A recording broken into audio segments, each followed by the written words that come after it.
welcome to Vivid Voices, an inspiring interview series and initiative by the Thicky Ladies Organization Chennai chapter. This interview series has been created to celebrate the very diverse experiences and perspectives of thought leaders and change makers from all walks of life. I am Mantra Pandit, and today we have the pleasure of speaking with Ms. Maya Thiagarajan, who is the founder and the education director of Tree Learning, an organization that builds a strong community of educators who support each other, grow with each other, and help each other learn. Tree helps teachers find jobs, upgrade their skills, and connect with like-minded people to discuss big issues in education. Maya, thank you so much for being with us here today and taking the time to join us for this interview. You were the first person who came to mind when we wanted to do an interview in the education segment. As the founder and education director of Tree, you're in a very unique position to talk to us today since you have worked with schools across the board. You are an author. Your book, Beyond the Tiger Mom, East-West Parenting for the Global Age, gives readers a very detailed insight, I think, personally, into the Eastern versus Western methods of education, how they really blend in, and how we can learn from both the methods together. So today we're going to be talking to Maya about how school curriculums today can really adapt to future job markets. And we are going to dive into the situation in India today versus the global environment, where the gaps might be, and how we can really work together to help guide our children in the right direction when it comes to preparing them to step out from school, from the four classroom walls and into the real world, into the job market. So Maya, parents and even students today are really questioning the kind of content that they're learning in schools and the topics that they are learning and wondering whether it's really relevant to today. So I guess my first question to you is, what is your assessment of the current state of educational curriculums in India? Do you feel that they're adequately preparing students for the job market? If not, where do you feel the gaps are? What are your thoughts? So I think that the national education policy, which was formulated a few years ago, is actually very good in terms of having a very good vision for what the country needs. Now, the issue, I think, is that it's hard to implement. Yeah. We need a huge shift in terms of how our teachers think and the training they receive in order to actually implement that kind of a policy. I think even our curricula are trying to change, but there's still a ways to go because I think the Indian curriculum, the issue that I see is that it's still very content oriented. It still focuses a lot on mastering content, and really in today's world, content is easy for kids to access, and what we need to be doing is focusing much more on building long-term skills that will allow students to actually be able to be employable and to thrive in today's economy. Okay. So, you brought up skills, and that's my next question to you. What are the kinds of skills and knowledge that they actually need in the future job markets? And that's a great question. It's a question that I actually ask myself a lot because with artificial intelligence, with all the technology and just such rapid advances, you really start to wonder what does the future look like? And in fact, I think you might have heard the statistic that 60% of the jobs that our kids will be doing haven't even been invented yet. Yes. So we're really preparing our students for a very unknown future, and that's a difficult thing to do.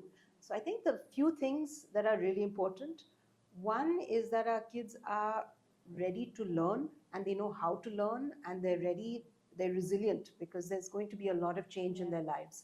So how do we prepare students for that kind of rapid change? And then two, when we think about skills, we really want our kids to be thinkers.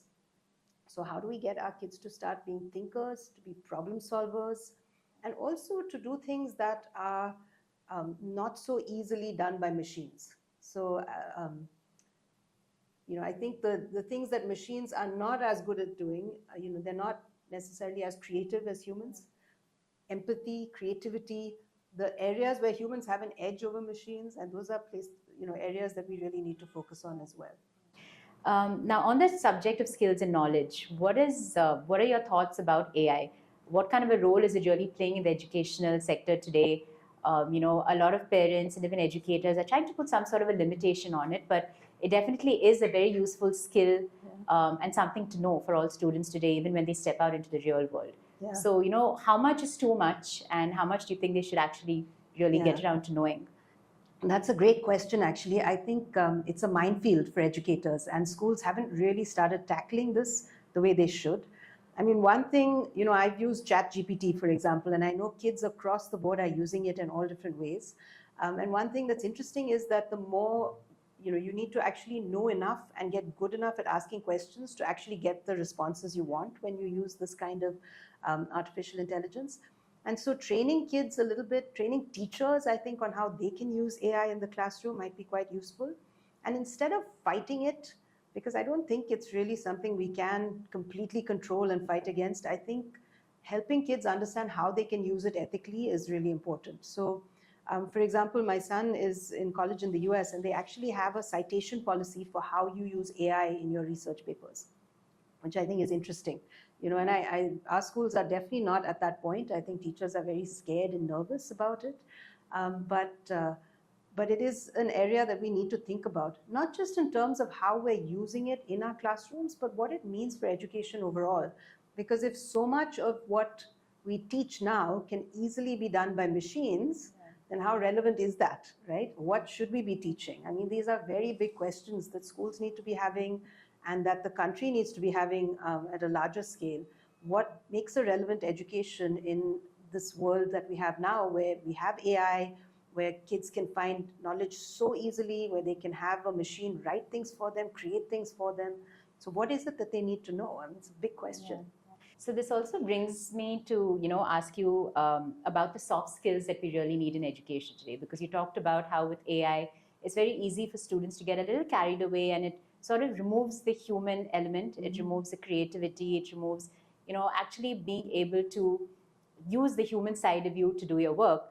Now, in our conversation about this interview in the beginning, you talked about empathy and creativity being two of the very important pillars that need to be part of every educational curriculum. Can you elaborate a little bit on this and perhaps talk about how we can really incorporate this into curriculum design and into teacher training in schools? So I think creativity and empathy are two things that humans are really good at. They're part of what makes us human.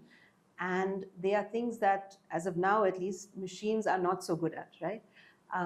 So if we can help our kids explore those areas, being creative and being empathetic, I think those are areas for the future.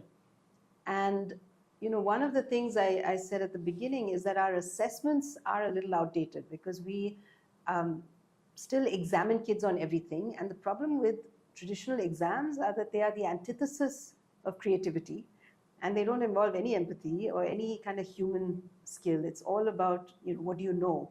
And so I think our assessments have to change, and that is going to be a huge shift and really difficult for school systems as we make the shift into changing how we assess kids, what we're assessing, because really assessments drive our entire system. So once the assessments change, everything else will start to change. But I do think that, I've been thinking about this a lot, because we have so many mental health issues now amongst adolescents and in schools. And I think that our students really need much more kind of that human element, the antidote to technology in some ways. They need community, they need empathy, they need a lot more nature, all the things that are kind of the opposite of what the technological and virtual world gives them. So they need to be able to function in both those worlds, the human world and the virtual world.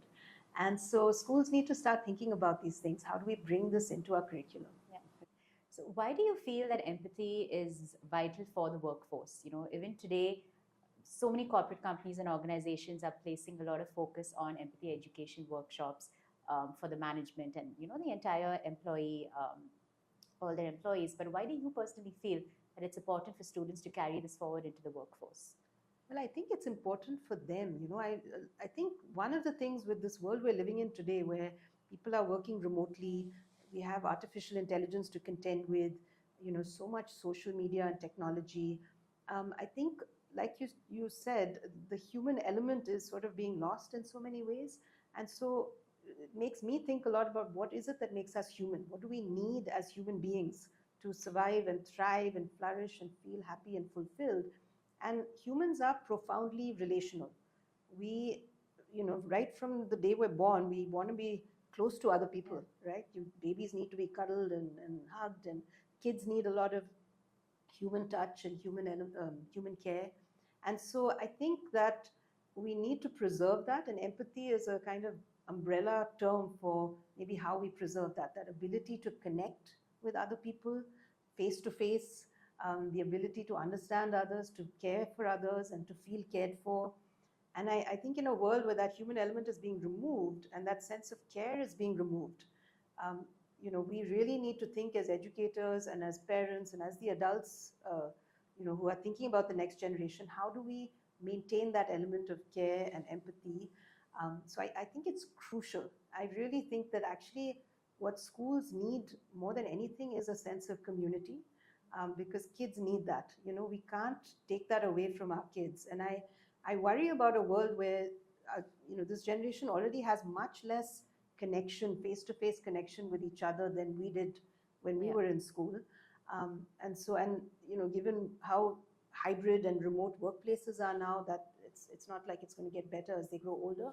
So I think we really need to think quite deliberately about the importance of community and empathy in schools, and kind of inculcate that importance in kids so that they take it forward when they grow up as well. So Maya, I want to shift gears a little bit here, and again, because your book, you being the author of the book Beyond the Tiger Mom: East-West Parenting for the Global Age, like I said earlier, you've talked about both the methods of education, Eastern and Western. Now, while the curriculums really adapt and evolve, some may argue that certain cultural and economic differences do need to reflect in what the students actually learning. So by this, I mean language diversity. It can be, cultural relevance, cultural heritage, traditions in India. So, because people might say that they want the curriculum to really align with the Indian values and traditions. So what are your thoughts on that? How do we balance that and bridge that gap? Yeah, so that's a really interesting question. I think, parenting and educating kids is essentially a cultural act, right? It is very embedded in culture. Because everything we do sort of is informed by the culture we're in, the way we react to kids, the way we raise them. And I think it's almost like a fish in water. Until you're taken out of that water, you don't even realize you need that water. So when you're in a particular cultural context, you are raising kids and reacting to them based on everything around you and the cultural messages that you're getting. And I think it's really important for kids to have a deep sense of identity and belonging, and to feel connected to a culture. And of course, language is a huge part of that. So for me, I think mother tongue education is really important, and kids need to know their own mother tongue. Now in India, of course, it's a very complicated situation with language, because there's I think because of colonialism and its legacy, and also because English is the dominant language in a global context. Everyone needs to know English to get ahead in terms of work. But at the same time, they need their mother tongue to feel connected to the culture, and also to work within this context, right? So I think everyone does need to be bilingual, and it is complicated. I mean, at TREE, we talk about this a lot, that even for teachers, this need to be able to function very well in English when it's not your mother tongue can actually be very challenging. It's a added challenge for so many people. But I think language is really important, and culture is also very important. Kids need a sense of connection to their own culture. Now, what that means, of course, India is such a diverse place. So when we talk about Indian traditions and Indian culture, it can mean many different things to many different people. But I do think that it's important for us to be thinking about life skills, ways we communicate, ways we help children understand their own identities. And all of this is important in schools, and important for teachers to be thinking about, and ways that we're inclusive towards kids from all different backgrounds within an Indian context. So definitely, while we're talking about a global curriculum and functioning in a very globalized world, the local is also important. I think it's important for kids to be doing community service, for example. That's one way to help them connect locally and understand their local culture and what it needs. It's important to, talk about Indian festivals, Indian traditions, and all different Indian religions and backgrounds. All these things are important for kids to be exposed to and be thinking about in school for sure. So it's actually very interesting because I was part of an exhibition a few days ago where a student was talking about that movie Lipstick Under My Burqa. Huh. And, during her presentation, she was really talking about the authority figures and how power can really, make a difference. And, she's talking about how the movie had actually been banned in many theaters throughout the country for various reasons. Cultural differences and different traditions and different things that I guess people in places of authority didn't really like. So her question to all the parents sitting there were, what do we do about this, right? How do we change this? I mean, this is directly connected to what we were just talking about. So what do you feel? I mean, on one hand, we are trying to evolve, but then I feel like sometimes when we take a few steps front, we go a few steps backwards. Yes. So how do we deal with this? What are your thoughts? And that's a really interesting question as well. I think, for our students, we need to just have open conversations. So discussions where kids are given the space to ask questions and to challenge ideas is really important. Yeah. So, and this is not done enough in schools, I think, where kids can actually talk about real issues. So whether it's through a movie, which I think many students will connect with, or through a text, a book, or just through a kind of current affairs issue, but really having students be able to voice their ideas and their questions and thoughts, and have teachers who are facilitators, who have the ability to stand back a little and give kids that space. Because one of the things about, talking about Indian culture, when you look at West versus East in some ways, is that we teach kids to be very deferential and respectful of adults, which is really important. I believe that that's important, that the adults and the elders have wisdom to give kids, and kids need to be respectful. But at the same time, if you look at, more Western cultures, and of course I'm talking very broadly and generalizing, but kids are taught to challenge authority. You should never believe anything, ask questions, why? And in India, sometimes that can be very difficult for authority figures to handle. So I think we need some sort of middle ground. We need both. Kids have to appreciate the wisdom of the elder and be deferential and respectful, but they also have to have spaces where they can challenge ideas and ask questions and be able to say, no, I don't agree with this, and why is it like this, and my generation thinks a little differently. And so we need that space, and we need that balance, I think. So I guess my solution would be really, can schools create spaces where kids can have these discussions and challenge things and then talk about it, right? So Maya, I think to really see if anything's effective, we need to be able to actually tangibly measure it. With curriculums evolving so much, and in preparing students for the future job markets with, in a completely diverse and rapidly changing economy like India, how do we measure results and know whether curriculums and the adaptations that they're going through that is actually working and students are benefiting from it? This is a very complex question, and I've been wondering about it myself a lot, because I feel like right now our current system of assessment is not effective in many ways, but it's a system that we're very entrenched in, and it really drives everything in our schools. Exams are in some ways the antithesis of creativity, because there's always a right answer. You can't ask a question, you can't challenge things, you can't use technology, you can't do any of the things that we're saying are important in today's world, right? There's no room for creativity, divergent thinking. So I'm concerned about what our assessments are testing, but also when you move to different forms of assessment, you run into a lot of issues in terms of how do you do it at scale, and how do you do it in a way that's fair and standardized and objective for so many students.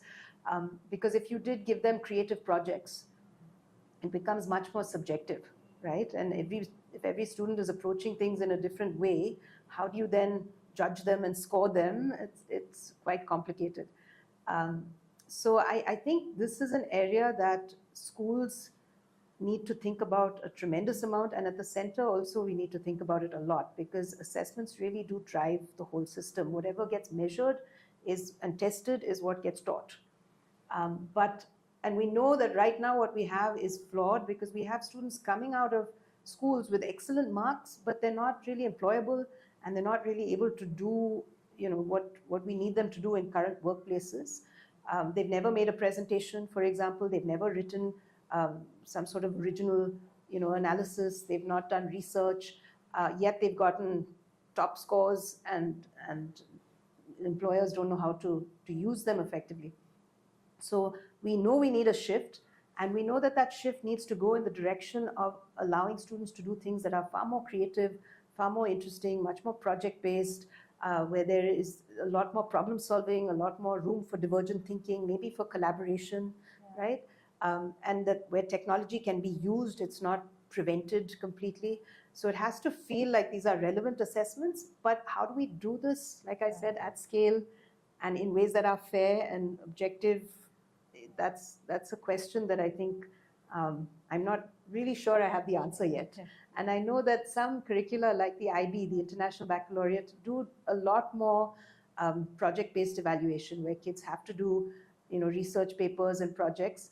But I am not, I taught the IB for many years, and I feel like it's still, the grading is quite arbitrary because it's hard to be fair when you have that kind of assessment. And so how do we get the grading to be a little bit more, you almost need a panel of judges, because if it's just one person judging, it's not necessarily fair because there's such an element of subjectivity.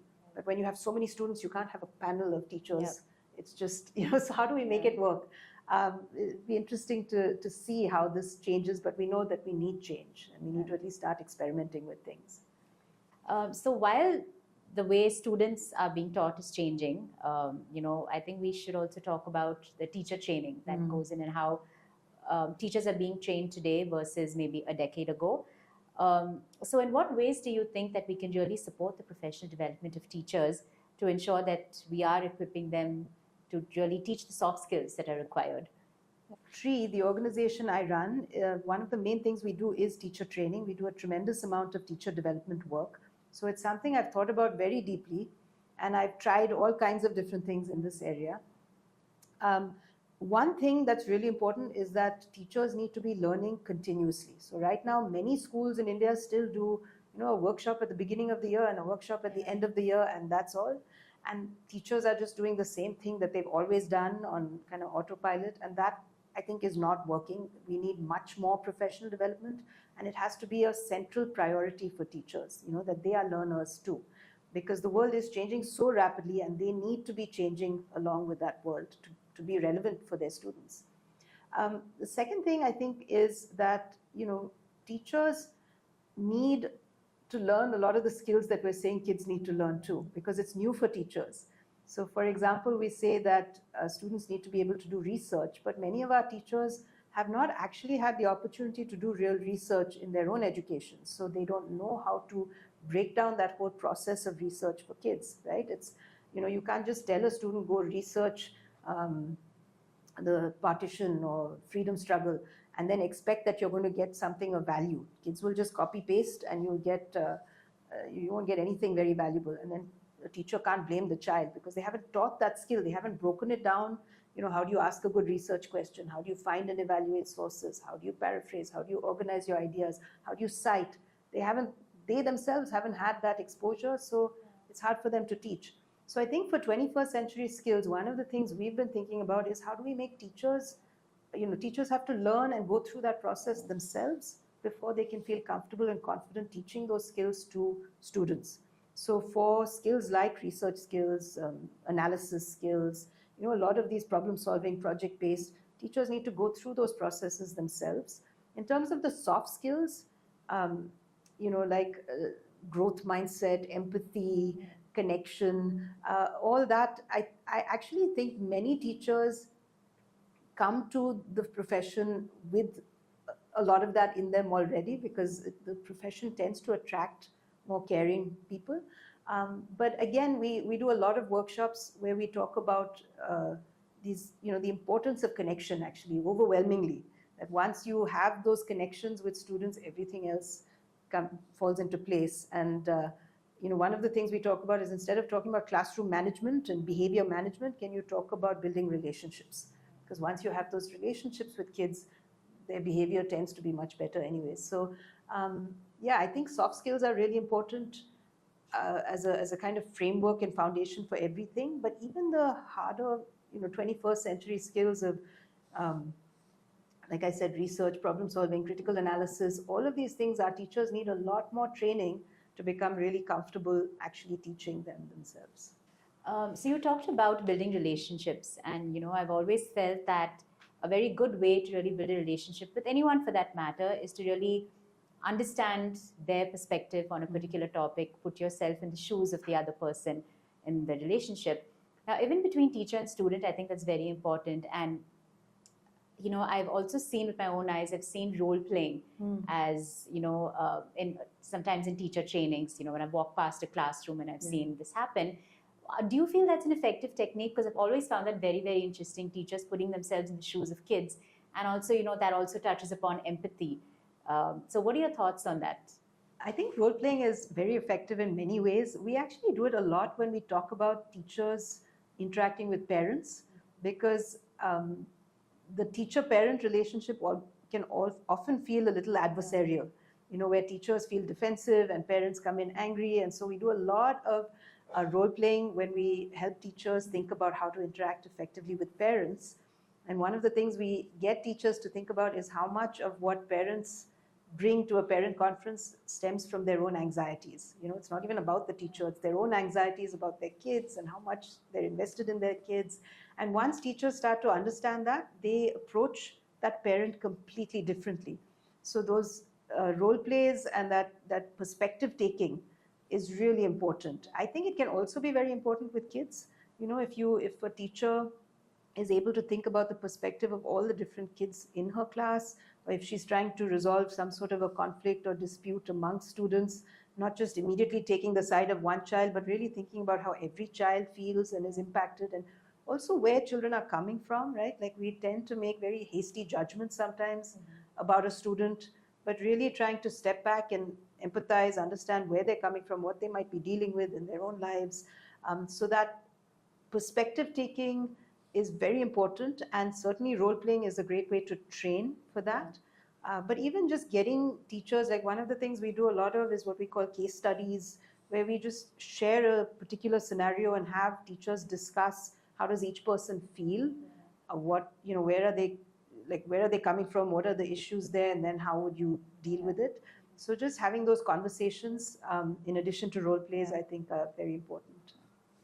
So Maya, what is that one key message you would like to convey to educators, policymakers, and even parents about the importance of adapting curriculums for future job markets? So I think, the world is always in a state of change, and change is the one thing we know we're going to encounter, uncertainty and change. And I think getting teachers to not be afraid of that, to not be afraid of change and instead to embrace it, and to be very open to learning themselves. Now, I have to say, I work with so many teachers, and I really appreciate teachers. I mean, the job is a tough job. I honestly feel like, it is rocket science in a way. You have to have so many different skills. You're continually dealing with so many students, and it's a highly emotional job, high stakes, because how a teacher teaches can actually make a child love a subject or hate a subject. They can make a child feel confident or make a child lose their confidence. So the stakes are really high. And I think for teachers, being able to feel empowered and then being able to be open to change, open to learning, open to growing, really thinking about themselves as professionals who are doing complex, high-stakes work, that's really important to me.